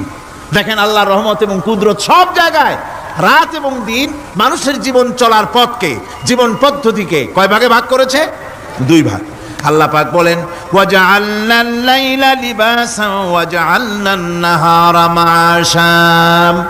আমি রাতকে করেছি শান্তির বাহন, রাতকে করেছি আচ্ছাদন, শান্তির বাহন, আর দিনকে করেছি রোজগার করার জন্য।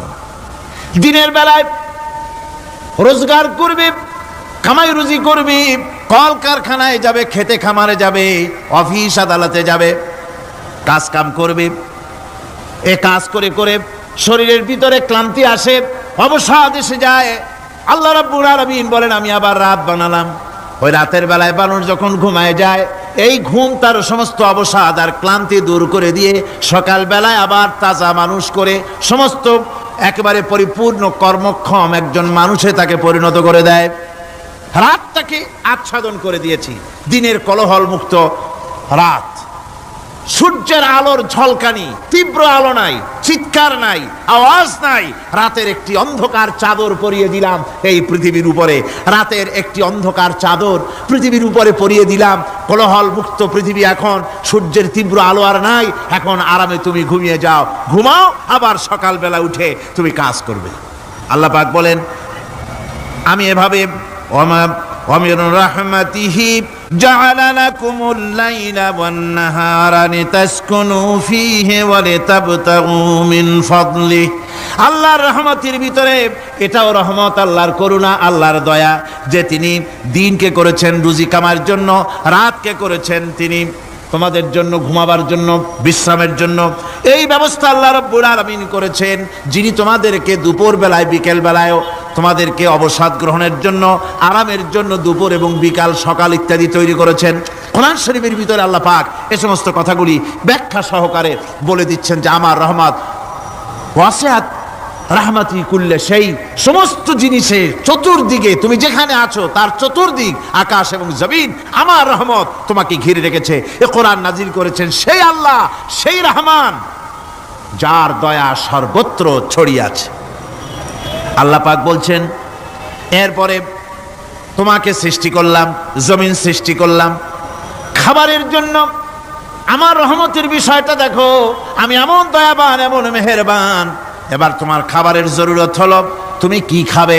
সেজন্য এই জমিনে ফসলের ব্যবস্থা আমি আল্লাহ করেছি। জোরে বলেন সুবহানাল্লাহ। জমিন শুকায় গেছে, বৈশাখ মাসের, জ্যৈষ্ঠ মাসের প্রচন্ড রৌদ্রের তাপে জমিন শুকায় গেছে। এই জমিনে তুমি ফসল ফলাবে কি করে যদি না পানি দিয়ে জমিনটারে ভিজায় দেই? আল্লাহ বলেন, জমিন ভিজাবার দায়িত্ব আমি নিলাম। আল্লাহুল্লাযী আরসালার রিয়াহা ফাতুসিরু সাহাবা। সমুদ্রের পানি, লবণাক্ত পানিগুলি বাষ্পীয় আকারে উত্থিত হয়ে যায়, মেঘমালায় পরিণত হয়ে যায়। বাতাসকে বলি, এই মেঘকে টেনে নিয়ে যাও অমুক জায়গার উপরে। মেঘ চলে এলো। আল্লাহ বলেন, ফাসুকনাহু ইলা বালাদিম মাইয়িতিন ফাআহইয়ানা বিহিল আরদা বাদা মাউতিহা কাযালিকান নুশুর। আল্লাহ পাক বলছেন, বৃষ্টির পানি পড়লো, মরা জমিন জিন্দা হয়ে গেল। এই মরা জমিন জিন্দা হলো। এরপরে তুমি বীজ বপন করলে, ধান বপন করলে, গম বপন করলে, মাটির খাসলাত হলো সব পচায় দেওয়া। মাটির খাসলাত কি? কথা বোঝেন না? মাটির ধর্মটা কি?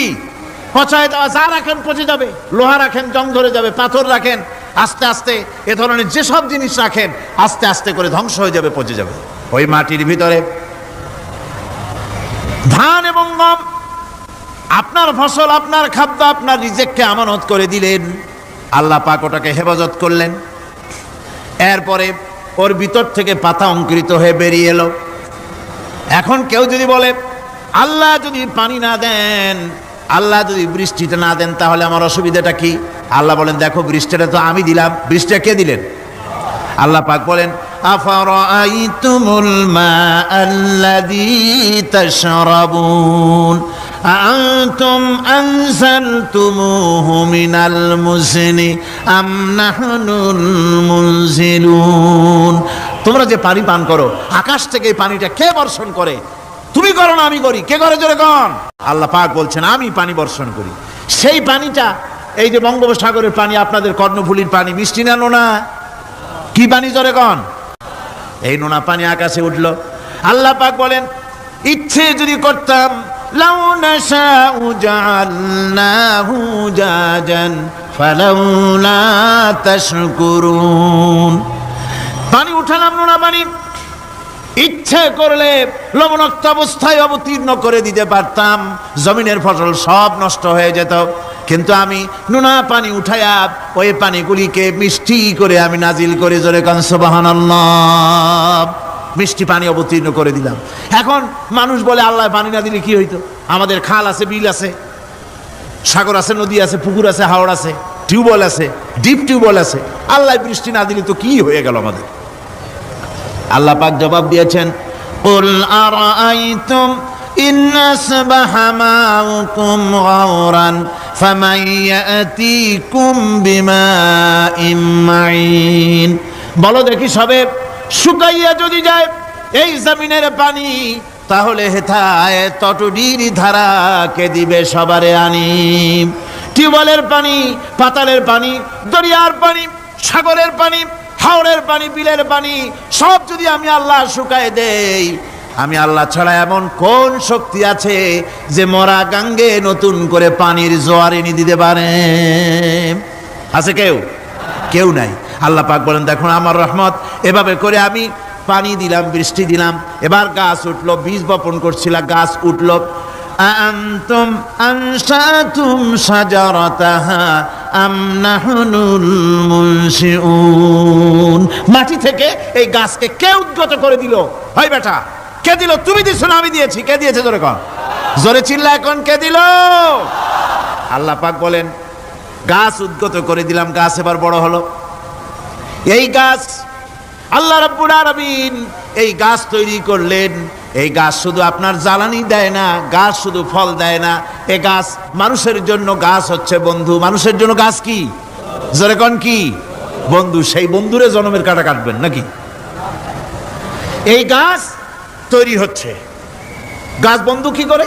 গাছ বন্ধু হচ্ছে আমরা যে শ্বাস প্রশ্বাস নেই, মুখের থেকে নাকের থেকে যে শ্বাসটা ফেলি, সেটা হচ্ছে আমরা গ্রহণ করি বাতাস থেকে অক্সিজেন, ছেড়ে দেয় কার্বন ডাই অক্সাইড। এটা হচ্ছে বিষ। এটা কি? আমরা নিলাম পরিশুদ্ধ অক্সিজেন, নিলাম, ছেড়ে দিলাম এটাকে বিষ করে, এই বিষটা ছড়িয়ে গেল।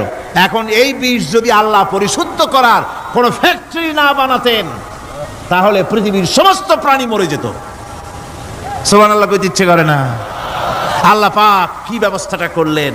কোন দুনিয়ায় ফ্যাক্টরি নাই, মানুষ যে বিষাক্ত করে দেয় আবহাওয়াকে, সেটাকে রিফাইন করার ব্যবস্থা মানুষের কাছে নাই। আল্লাহ ব্যবস্থা করেছেন কি? আল্লাহ পাক গাছ বানায় দিলেন, গাছের সবুজ শ্যামল রং, ঘাসের সবুজ শ্যামল রং, তার খাদ্য হতেছে আপনি যেটা ছেড়ে দেন, আপনার জন্য যেটা বিষ সেটা হচ্ছে তার জন্য খাদ্য। কার্বন ডাই অক্সাইড গাছ টেনে নেয়, সারা রাত টানতে থাকে অক্সিজেন থেকে, বাতাস থেকে সারা রাত টানতে থাকে কার্বন ডাই অক্সাইড, খাবার হিসাবে সে টেনে নেয়। আর দিনের বেলা যখন রোদ ওঠে, সূর্যের উত্তাপ আর গাছের সবুজ রং দুটোতে মিলে এক প্রকারের রন্ধন ক্রিয়া হয়, রাঁধা হয়।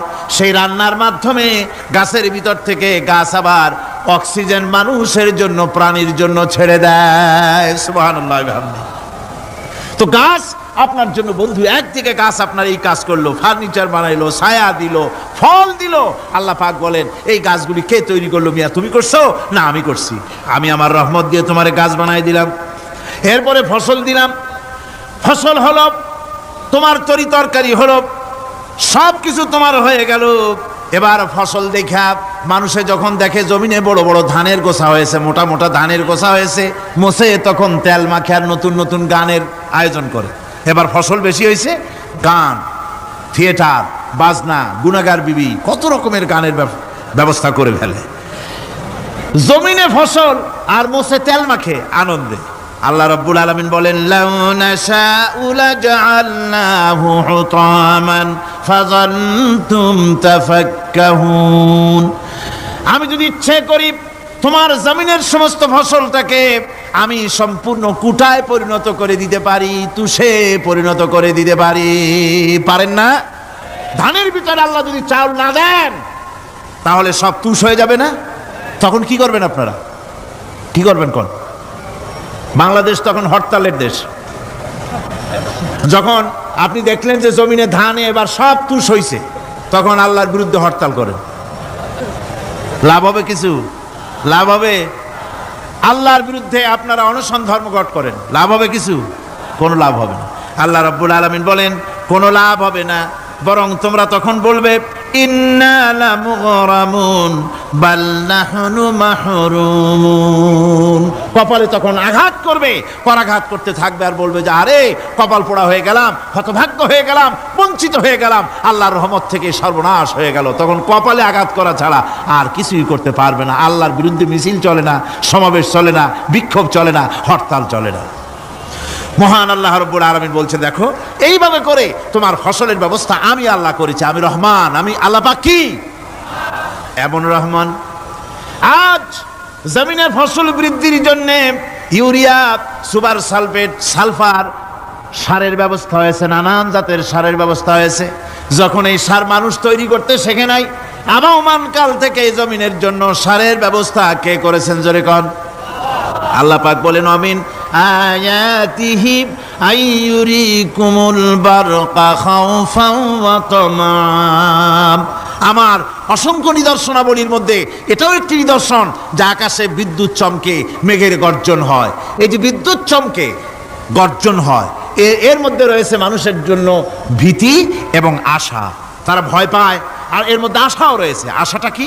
আশা হচ্ছে এই যে বিদ্যুৎ যে বছর যত বেশি চমকায় মেঘে, সে বছর জমিনে ফসল তত বেশি বাড়ে। কৃষিবিদরা বলেছেন, বিদ্যুৎ যত বেশি চমকায় জমিনের ফসল তত বেশি বাড়ে। সুবহানাল্লাহি ওয়া বিহামদিহি। এর একটা সিস্টেম আছে, সেই সিস্টেম অনুযায়ী আল্লাহ জমিনে ফসল বাড়ায় দিলেন, আল্লাহ ফসল দিলেন। এবার আপনার আল্লাহ পাক বলছেন, দেখো ফসল দিলাম, ধান হলো, চাউল হলো, মাছ হলো, গোশ হলো, সব হয়ে গেছে, এখন তুমি খাবে।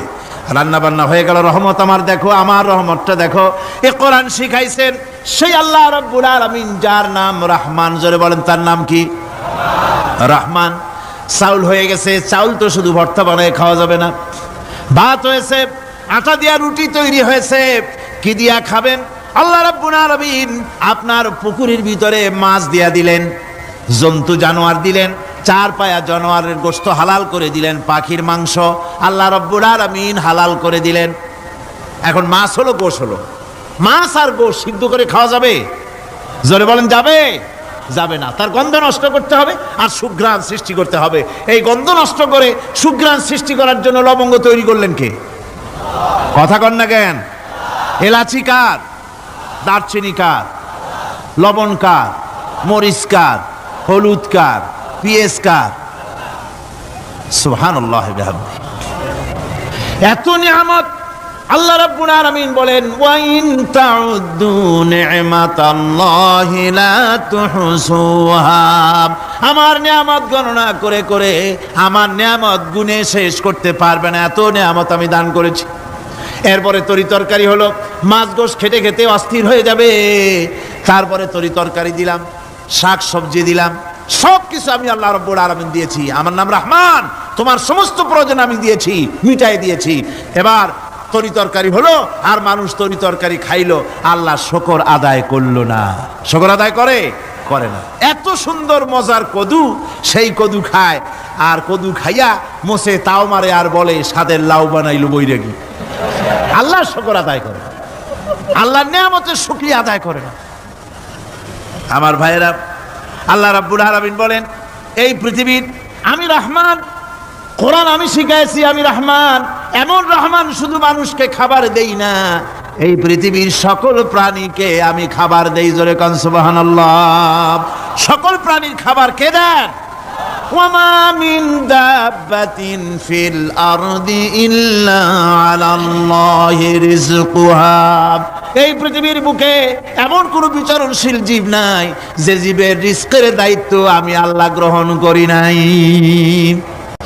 সমস্ত রিজকের দায়িত্ব কে নিয়েছেন? চিল্লায় এখন আল্লাহ সুবহানাহু ওয়া তাআলা।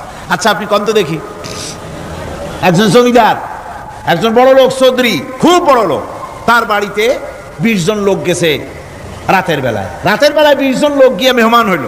মেহমান হইয়া তারা বলতেছে, সাহেব আমরা তো মেহমান, আমি এক একজন এক এক রকমের খাবার চাইলো। একজনে বলল আমি হরিণ খাবো, আর একজনে কয় আমি মুরগি খাবো, আর একজনে বললো আমি খরগোশ খাবো, আর একজনে বললো আমি হাতি খাবো, আর একজনে বললো আমি ছাগল খাবো। 20 জন মানুষে 20 রকমের খাবার চাইলো। একজনে কয় বোয়াল মাছ খাবো, আর একজনে কয় রুই মাছ খাবো। 20 জনে 20 রকমের খাবার দাবি করলো। বলেন জমিদার তো বাড়ির দ্বারে, জমিদারের বাপ, সেও কি পারবে 20 জনকে 20 রকমের খাবার পরিবেশন করতে? কোনো প্রস্তুতি ছাড়া পারবে? পারবে না। কোনো প্রস্তুতি ছাড়া, কোনো প্রস্তুতি ছাড়া জমিদার হোক, রাজা বাদশাহ হোক, 20 জন মানুষের খাবার 20 রকমের দিতে পারে না। আর আল্লাহ এমন রহমান, এই পৃথিবীর লক্ষ কোটি কোটি জাতির প্রাণীকে কোটি কোটি রকমের খাবার আল্লাহ রাব্বুল আলামিন পরিবেশন করতেছেন। সাপের খাবার একরকম, ব্যাঙের খাবার আর এক রকম। ব্যাঙে যা খায় সাপে তা খায় না, সাপে যা খায় ব্যাঙে তা খায় না। হাতির খাবার, গন্ডারের খাবার, ভল্লুকের খাবার, বাঘের খাবার, সিংহের খাবার, মানুষের খাবার, ছাগলের খাবার, মুরগির খাবার, মশার খাবার, সারপোকার খাবার, সমস্ত খাবার ভিন্ন ভিন্ন। আবার সমস্ত খাবারের মজা আল্লাহ রাব্বুল আলামিন আলাদা আলাদা করে দিয়েছেন। এমন রহমান, আপনার পেট ভরবেন শুধু স্বাস্থ্য বানাবার জন্য, পেট ভরে খাওয়া দরকারটা ছিল। আল্লাহ পাক দেখলেন যে না, শুধু পেট ভরলে তো এরকম খাইতে চাইবে না, তাই আল্লাহ রাব্বুল আলামিন জিহ্বা দিয়ে দিলেন যাতে করে মজা লাগে আর খায়। সব রকমের মজা, এক এক গোশতে, এক এক মাছে, এক এক তরকারিতে এক এক রকম মজা। না সব রকম মজা, সব একরকম মজা, ভিন্ন ভিন্ন রকমের মজা। আল্লাহ পাক বলেন আমি রহমান, দেখো আমি কিভাবে খাওয়াই। ওয়াকাইয়িম মিন দাব্বাতিন লা তাহমিলু রিজকুহা আল্লাহু ইয়ারযুকুহা ওয়া ইয়্যাকুম। এই পৃথিবীতে এমন অনেক বিচরণশীল জীব আছে, যে জীবেরা, যে প্রাণীরা নিজের জন্য কোনো সঞ্চয় করে না, সঞ্চয় করে শুধুমাত্র পৃথিবীর মানুষ। আর পিঁপড়ায় কিছু সঞ্চয় করে। অন্যান্য বহু প্রাণী আছে যাদের কোনো সঞ্চয় নাই।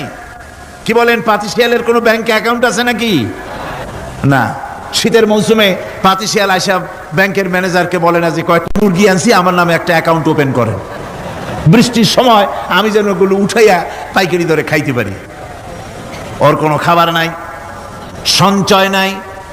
এ ধরনের পাখির সঞ্চয় নাই, পশুর সঞ্চয় নাই।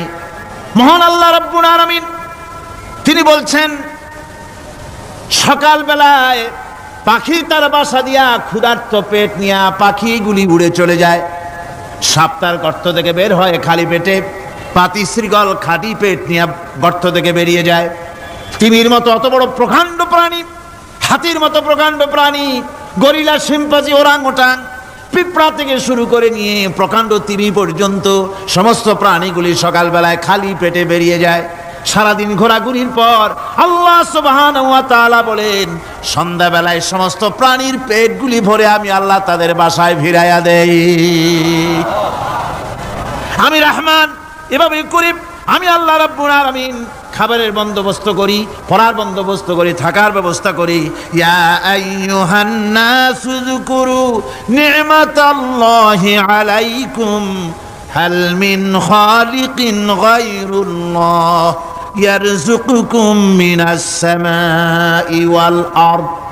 ও পৃথিবীর মানুষেরা, ওই আল্লাহর স্মরণ করো, আল্লাহর নিয়ামতের শুকরিয়া আদায় করো যে আল্লাহ তোমাকে আকাশ থেকে, জমিন থেকে রিজিক দেন।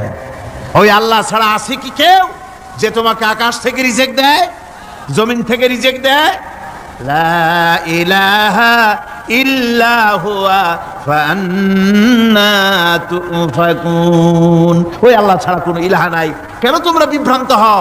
সেই আল্লাহর দিকে ফিরে আসো। আল্লাহ বলছেন, এভাবে আমি সমস্ত পৃথিবীর মানুষের রুজি রুটির বন্দোবস্ত করি, সমস্ত প্রাণীর রুজি রুটি ব্যবস্থা করি। আমি সেই রহমান। সুবহানাল্লাহ বিহামদি। ওয়া ইলাহুকুম ইলাহু ওয়াহিদ লা ইলাহা ইল্লা হুয়ার রহমানুর রহিম। এই হচ্ছেন তোমাদের আল্লাহ। সুবহানাল্লাহ। আল্লাহ বলছেন, ওয়া ইলাহুকুম ইলাহু ওয়াহিদ, তিনি হচ্ছেন এক আল্লাহ, এক ইলাহ, যিনি ছাড়া কোনো ইলাহা নাই। তিনি হচ্ছেন রহমান।